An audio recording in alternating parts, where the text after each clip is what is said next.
The starter is out, old to the right and new on the left. Compare the two. There's the two bolts down there beside them that came out. The 17 is the longest one, and the 14 millimeter is the shorter one.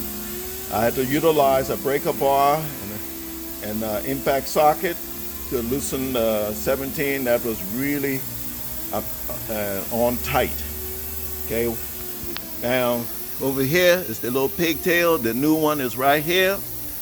It's protected by this.